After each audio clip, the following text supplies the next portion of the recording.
Welcome to my kitchen. I'm Chef Peggy Hall, and today we'll be cooking in my home. We will start with dessert. I will start making a decadent chocolate cake. And I will start by melting the chocolate and some butter. Let's turn on the light.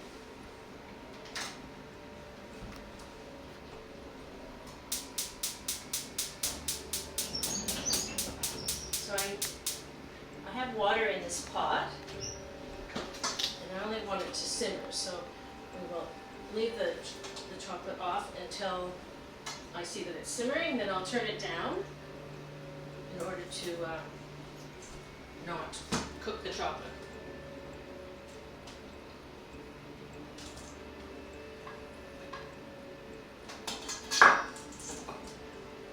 So in your box you will find all these ingredients,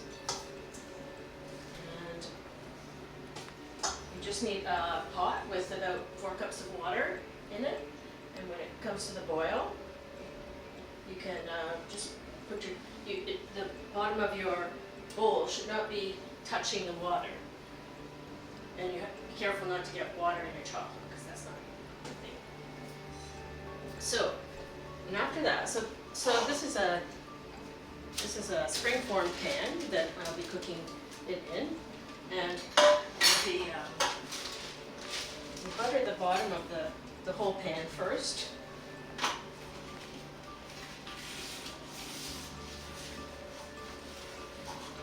And up the sides.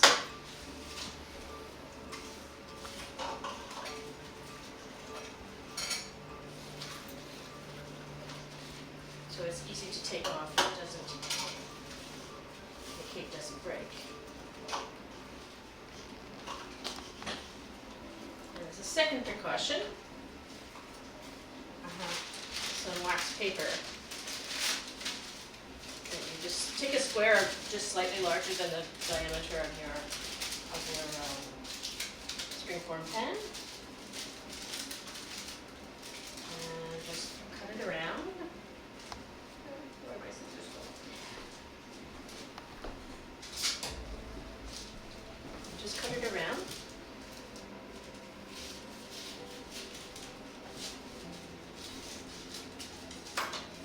Place it in the pan. Doesn't have to be perfect. You're going to take it away. Just easier to remove things like that. And then just butter the top of the paper as well, and the sides, so that the cake doesn't get stuck when you're boiling.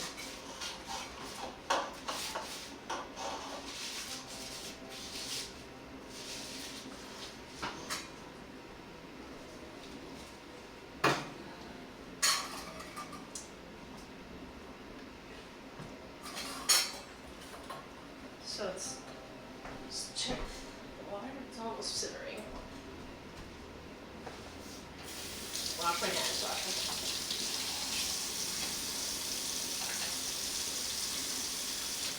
So I'm now going to separate the eggs, because we're going to whip the whites, because that's going to be the leavening for the cake, because there's no flour, there's no baking powder or baking soda. It's just the air incorporated into the whites of the eggs that are going to make it rise and be delicious. I first tasted a similar cake to this when I went to San Francisco, because I was going to take a ship to Australia, and for my going away meal, my cousins took me to the wharf to see if my ship had come in, and bought this fabulous cake. Just, I don't know, just like a soft chocolate bar. It was delicious.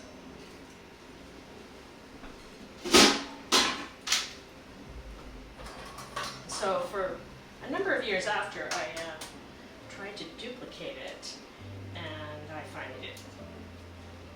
I am gluten intolerant, so it has no flour. So I had to learn how to cook without flour. I'm also have a sensitivity to potatoes, tomatoes, eggplant, peppers, all the good stuff. So I have adapted a lot of my cooking because it's not much fun to cook and not be able to eat it.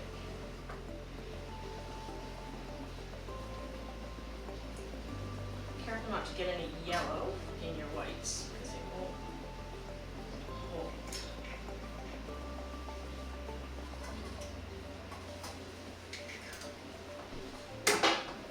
Just in case it's the last one, I'll put it in here. Because it happens. It's best to put them in one at a time, and then if you do break one, it doesn't matter.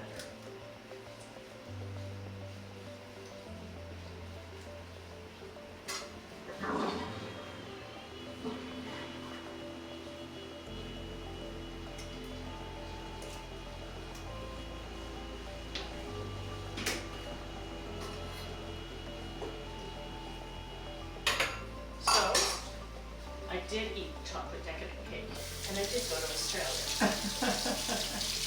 Which is one of the reasons we are going to have lamb in our recipe. I wasn't very familiar with lamb, having been brought up on a farm, dairy farm and beef, and we ate beef and that kind of thing. So the water is bubbling. Just have to keep your eye on it. It doesn't take much heat to melt the chocolate in the butter.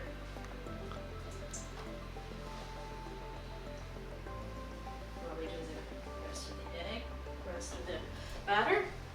So I'm going to turn on the mixer now to do the whites.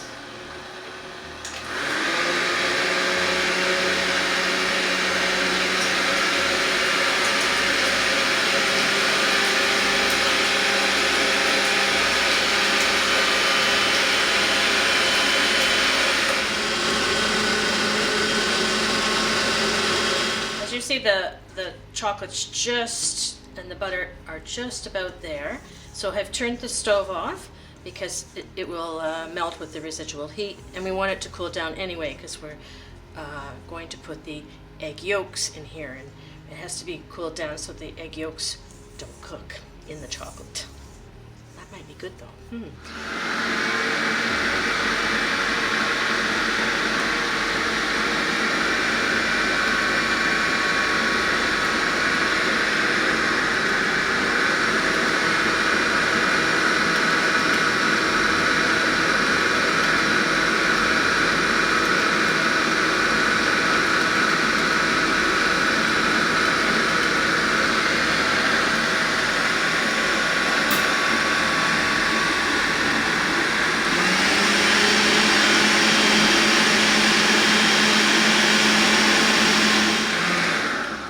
So you just watch inside the bowl, and if you watch carefully, you can see the ripples as it goes around, and they become more distinct when they're just about ready.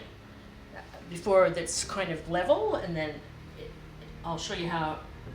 I will let you see how.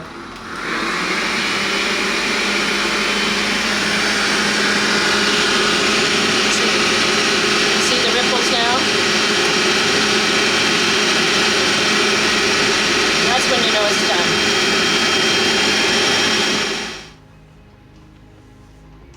It's kind of a messy cake to make, but good chocolatey messy. I'm just stirring it to try and get it to cool a little. A little bit of butter is not quite there yet.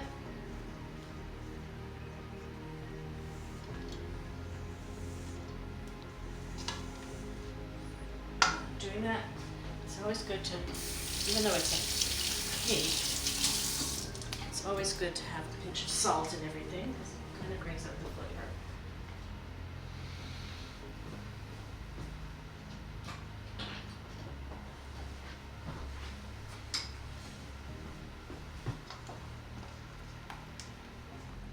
So now I'm going to incorporate the egg yolks into the chocolate.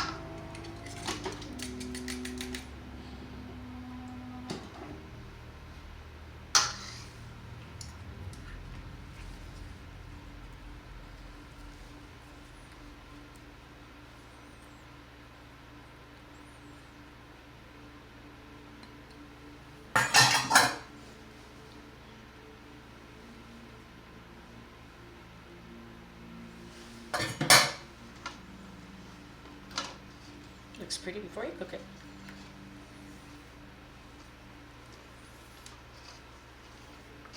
Try to kind of fold it in. That also gives it a little bit more air, because we're going to get this almost stirred, and then I'm going to add about a quarter of the egg whites and fold it in gradually, because they're two very different consistencies, and if you add a little of one to the other when you're combining two unlike ingredients, it's easier for them to combine. So you lighten it with a little bit. Let's put this over here.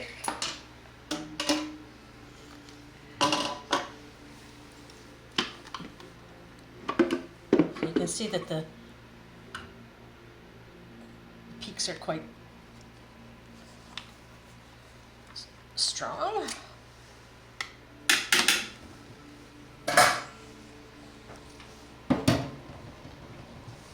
And so I will take the little flecks in there. I was using sugar that was infused with vanilla beans. So the little bits that are in here is vanilla.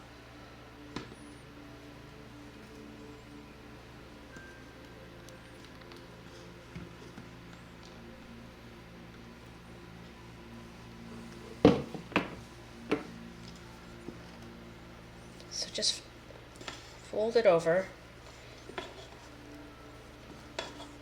because you don't want to lose that air from the egg whites.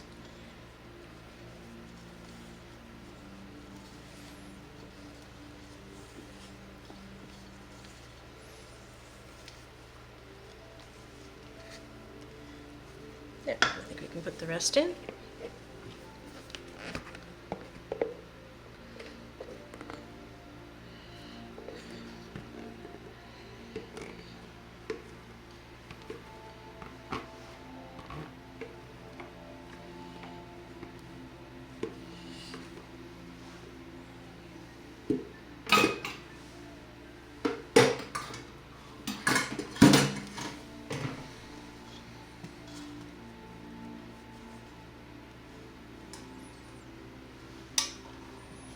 Just cut it down the sides and into the middle.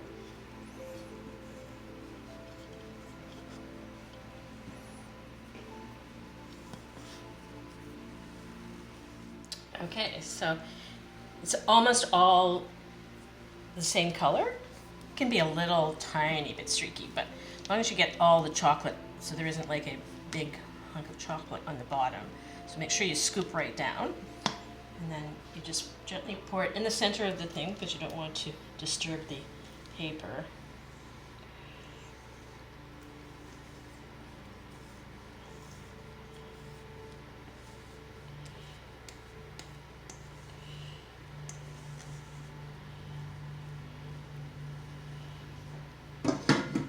And then just gently encourage it to spread out to the sides. It will rise up, so you need a pan that's bigger than.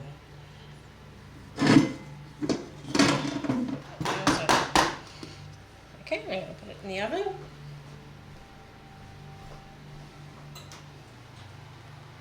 Let's put it in the center of the oven. And the oven is on at 275, and it takes about 50 minutes to cook. Okay, now I'm going to make the second dish, or start the second dish, which is quinoa. Quinoa is well, people think it's a grain, but actually it is the seed of a broadleaf plant. It's is very common in. I was in Ecuador and Peru last year, and they sell it on the street, and they eat it like well, they have 300 kinds of potatoes, but they eat quinoa like we do potatoes. It is a very unusual product because it has carbs, but it also has protein. We're going to cook the quinoa. It's a 2-to-1 like rice. 2 cups of water to a cup of rice, but I'm only doing about 1/4 today. I'm doing 3 different kinds. I'm doing, this is a red one. And the reason I like to do the red one, if you've not ever cooked before, because you can see they kind of burst and make a halo, and then you know that it's almost done. Just get a measuring cup.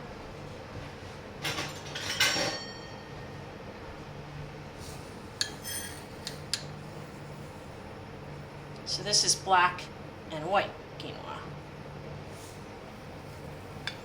They taste very much the same, but they just look different.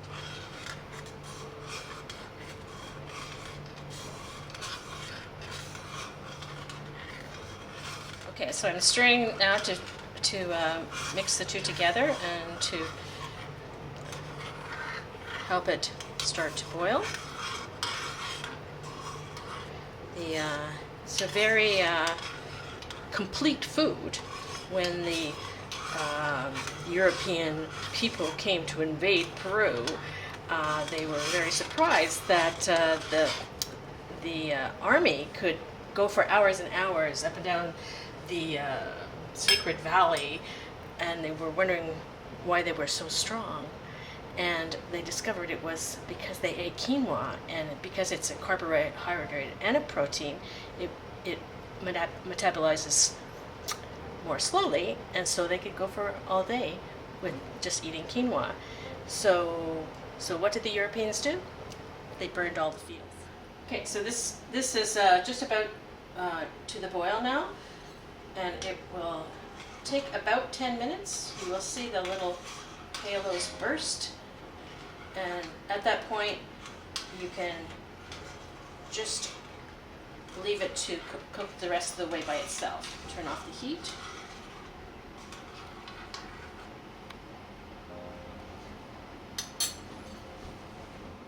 Okay, we're going to, while this is boiling, we're going to start the nuts for the deka.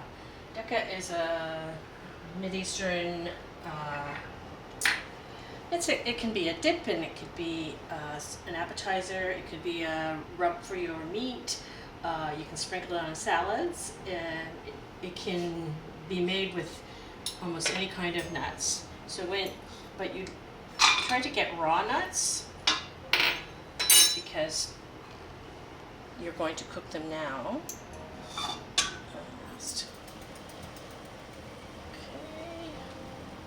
Okay, the quinoa is starting to cook. Just check that it's not stuck to the bottom of the pan. Turn it down.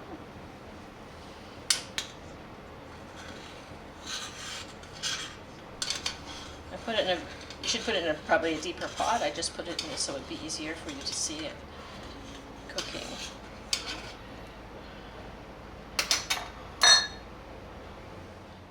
Okay, so the Brazilians and cashews are starting to get hot.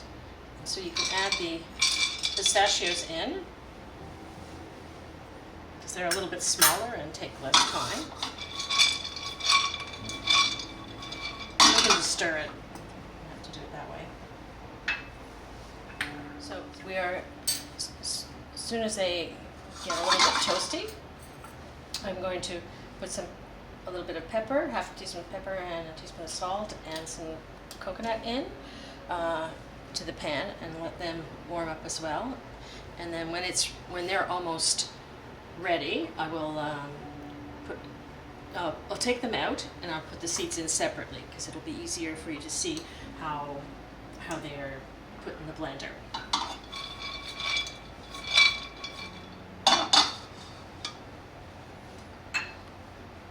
See, oh, tell me when. Go. So now you can see that they're a little bit colored, and if you were here, you could smell them. And so they're ready. They've been. Just pour them off into a bowl so that it can cool a little bit. And then you can add your spices to the pan. Turn it down a little bit because they'll burn quite quickly.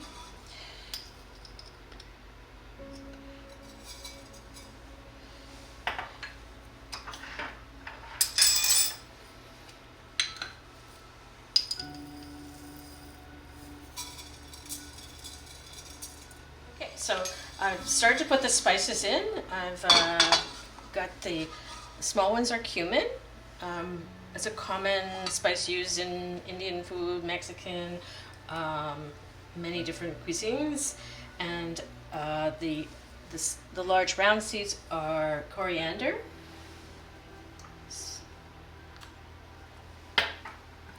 And you have to really watch them because they burn quickly. So I can smell them now, so I'm going to add the coconut. I'm using flakes. You can use any kind of coconut. And you have to watch it because just get a spoon. Coconut sometimes sticks to the bottom. And you can already see the coconut toasting. And so I will turn it off, and I'll add salt and pepper right in here now, so we have all the spices together.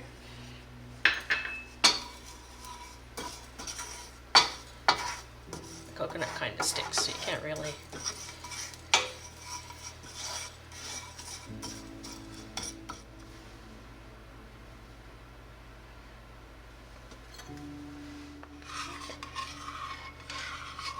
So the quinoa is absorbing the water. In the end, there'll be no water, just like when you do rice. We are going to put this and pulse it in the blender. But first we'll do the nuts first because they take longer. And then we'll just add these in, and it will be very much the same. You have to be very careful because if you do it too much. Okay, so the nuts have now cooled a little bit, so we're going to chop them in the blender. Pulse it on and off so you don't get peanut butter. If you do it too fast, that's what you get.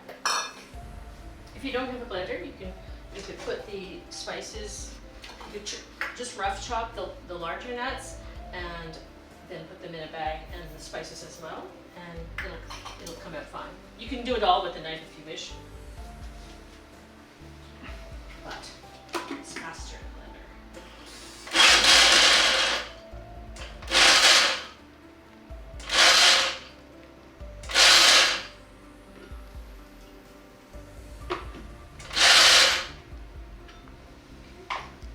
In the end, you want it to be the consistency of very coarse salt. But it depends on what you're doing. If you rub, you want it to be finer than if you want to use it as a dip.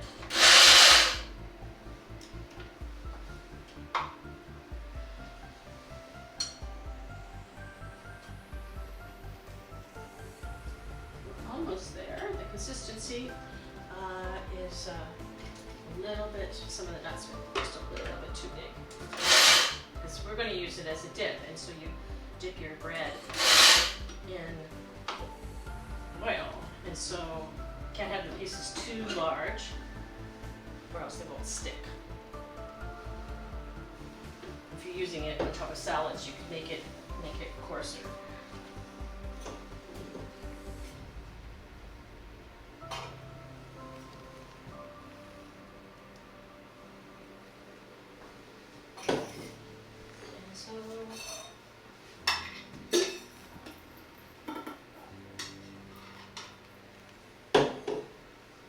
see that what the consistency is.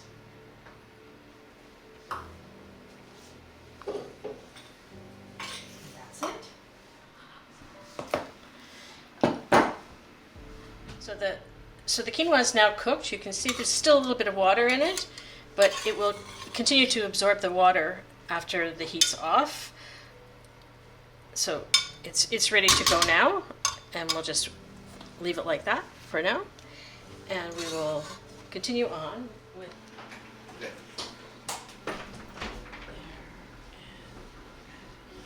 okay. So now our main dish is loin of lamb, French cut, and I'm going to rub it with salt and pepper and some rosemary. So first I need some rosemary. Get some rosemary. It's sort of a woody herb. So it goes well inside. I've had this one for some time.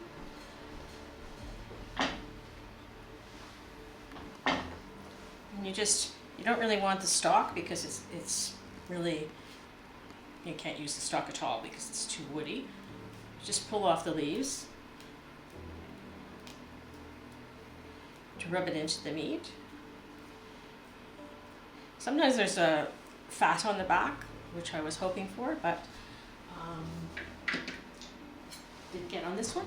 You can just score the fat like this a little bit so that the salt and pepper and herbs will go into and the fat will melt when you put it that fat side down. And a little bit more rosemary like that.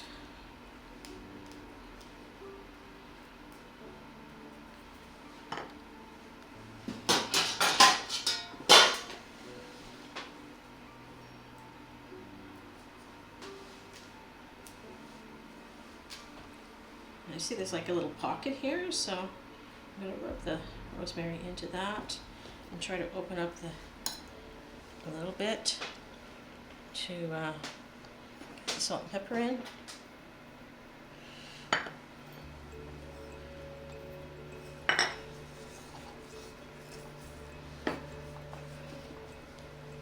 going to push one sprig of parsley right into there, rosemary right in there. So when it cooks, it'll stay in there and it'll help to make everything taste good. And do the sides too, because I'm going to cook it as a whole piece. And do the same thing on the other side.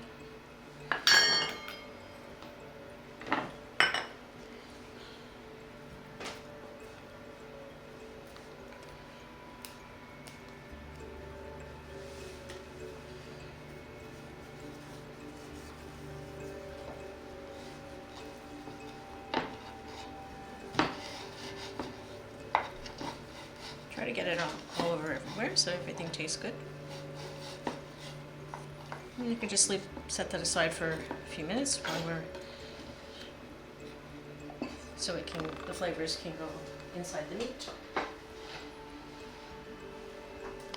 So do this one. Okay, now I'm going to check the cake. It's been in about 50 minutes, which is what it usually takes in my oven.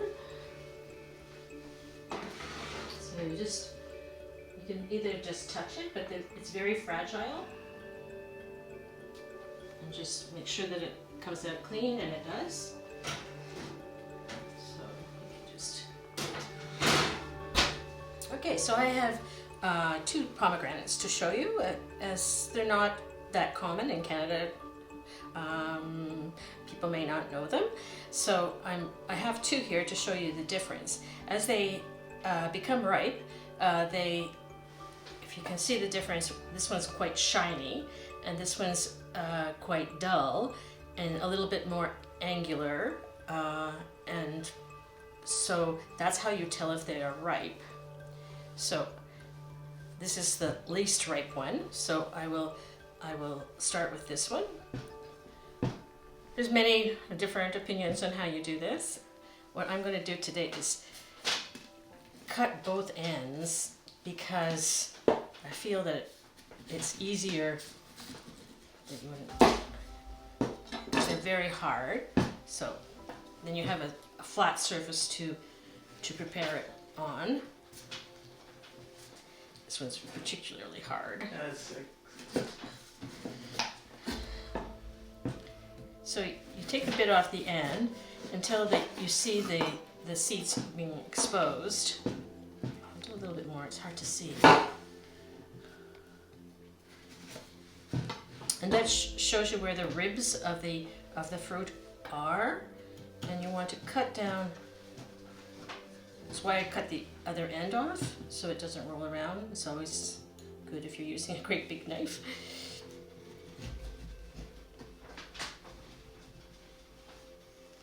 And you just want to score the skin, because you're going to try to then you're going to break it apart so that you can get the seeds out. And there's supposed to be 361 seeds in the pomegranate. I don't know who has counted all the seeds of all the pomegranates, but I'll take the word for it. They're very good for you. Lots of vitamins. Good for your eyes.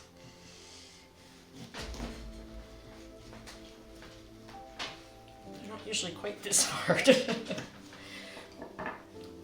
So, then you can just break them apart like that.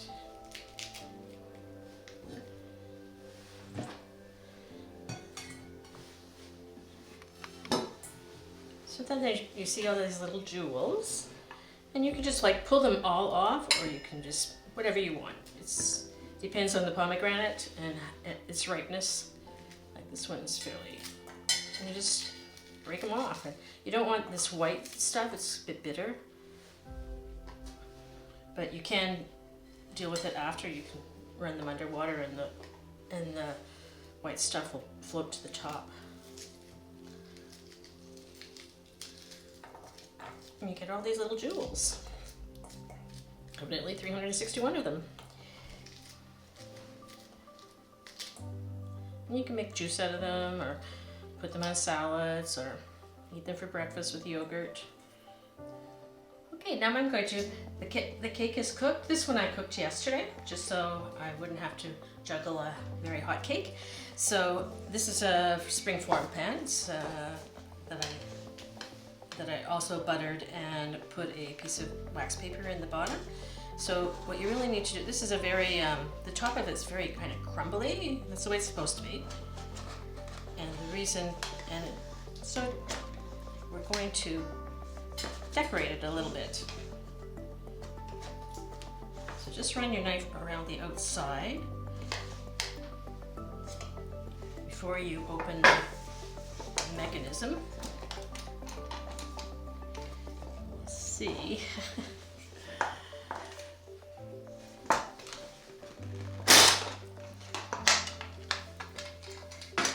And there you are.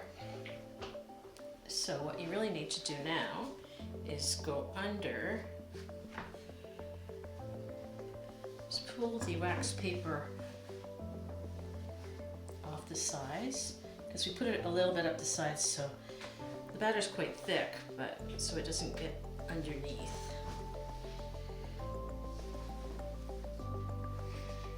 It's sort of crumbly, like no, that's the way it's supposed to be. Because air is crumbly.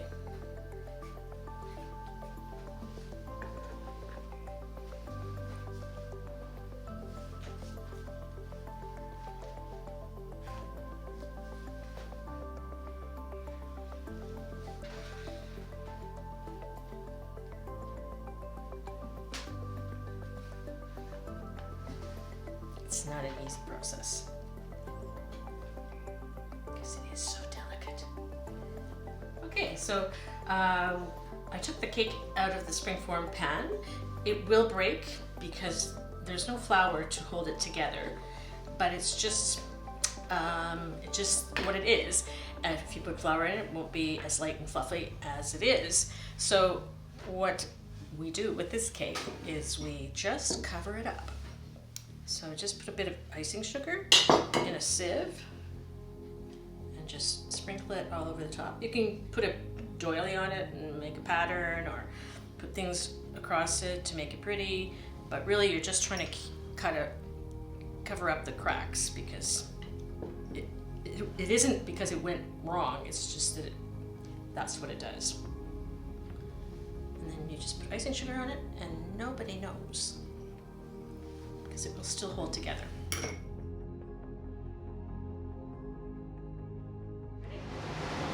Now I have a double cut piece of lamb, which I put rosemary and salt and pepper on before.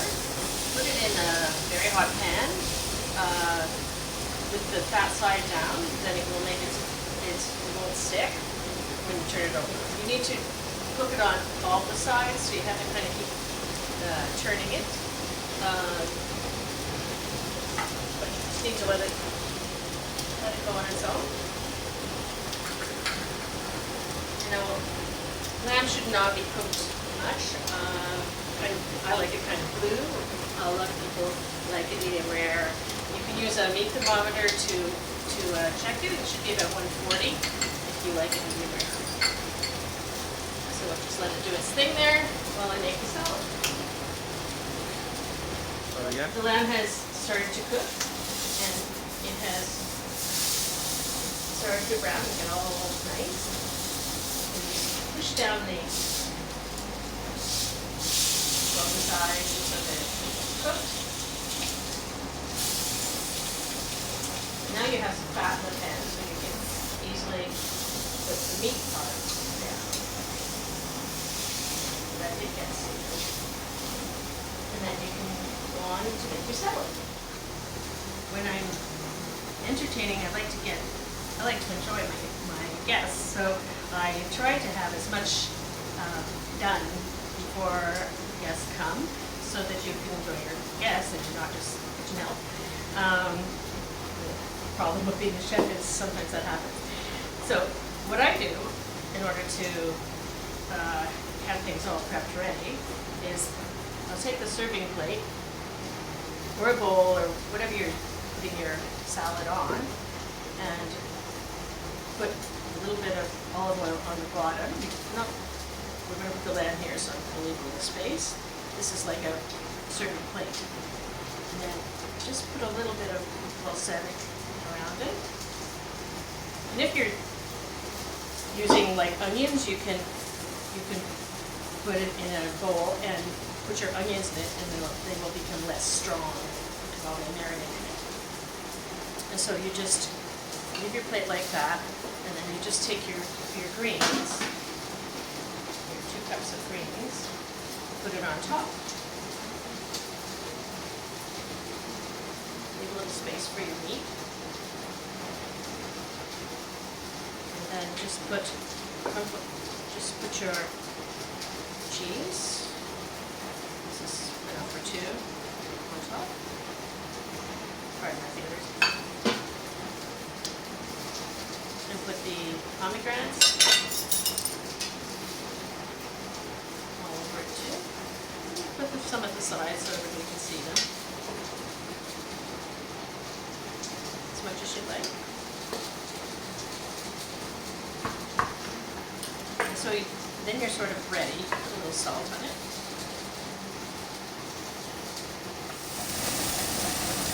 So you need to turn your meat, and you must have all sides of contact with it. You don't want raw meat. See that both sides are browned on the large meat portion. So I'm just doing the end. You kind of have to hold it.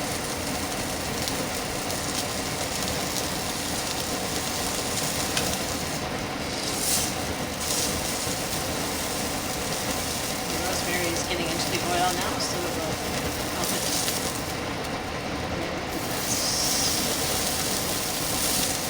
So that's going to sit there, so we can leave it for a few minutes. I will take my quinoa.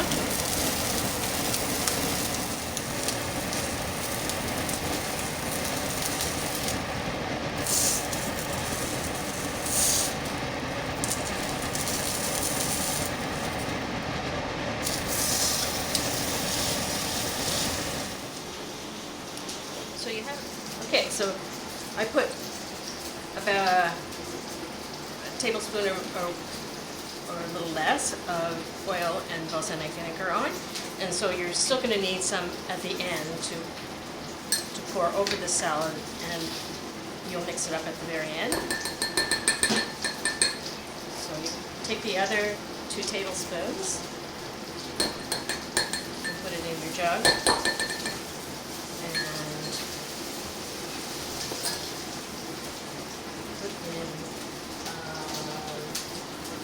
the equivalent of not quite as much balsamic vinegar to taste later. And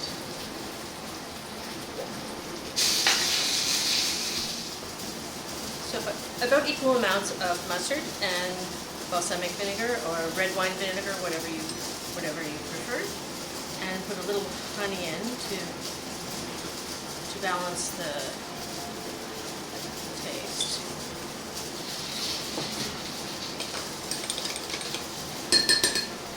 And then just the mustard helps to emulsify the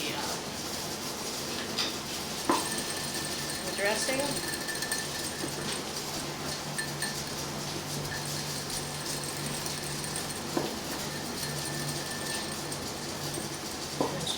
Just leave that till the end.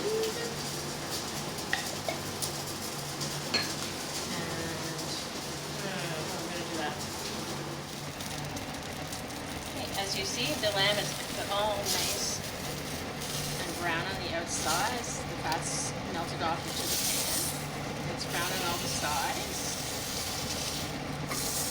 So I've turned off the pan now, and you just need to leave it rest in the pan, or you can take it to a cutting board.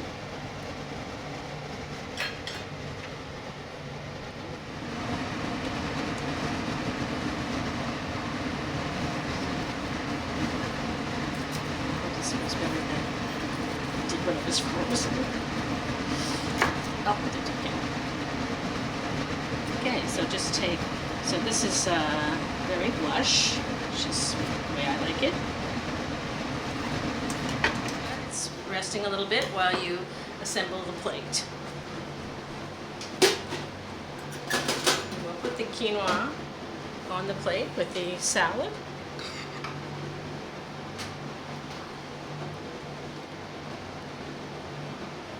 You can make it into a little mold, or you can just do it this way, whichever you like. And then take a little bit of it, then put the meat on.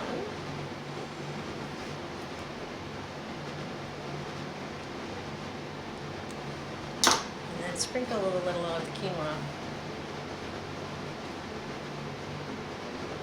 all over the salad.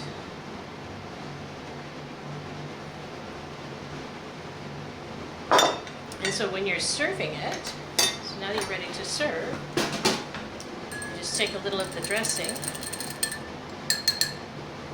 pour it over the top.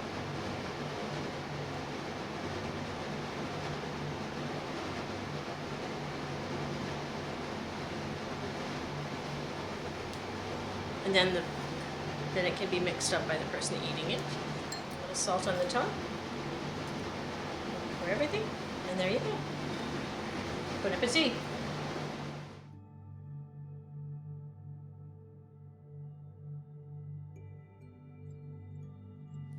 So now I'm going to show you how it would, one idea of how I would serve the cake.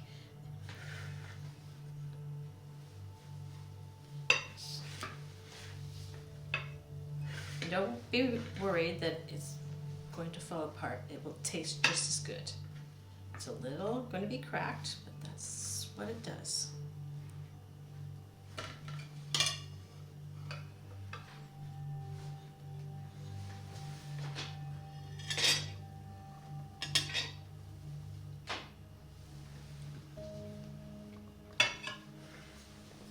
Just put it on the plate.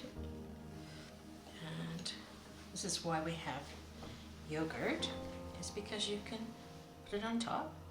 Use about half this. It's a bit too much. So this is really enough for 2.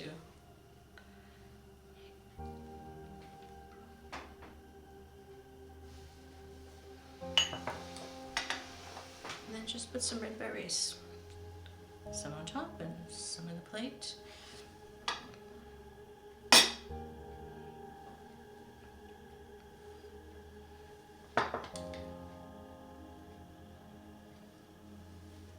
And there you have it. Bon appetit.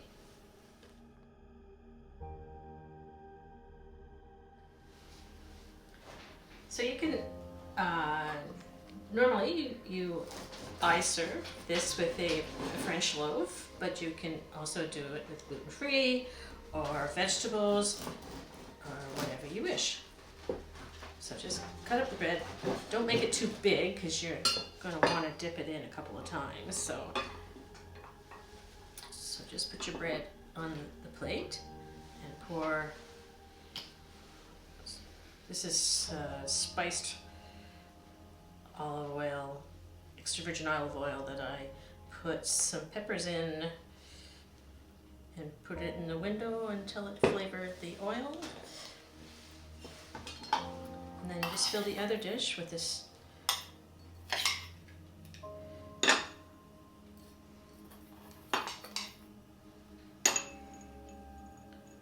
that mixture.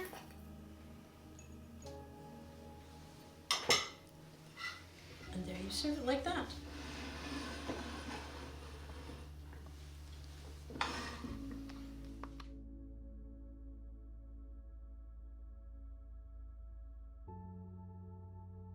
So, each to his own, but this is the way I like to eat it, is you dip it in your olive oil a little bit, and then into your nut mixture, and you get this little frosted piece of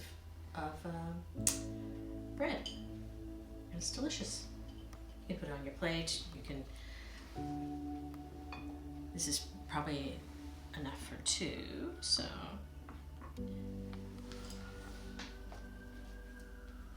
But usually just eat them right away.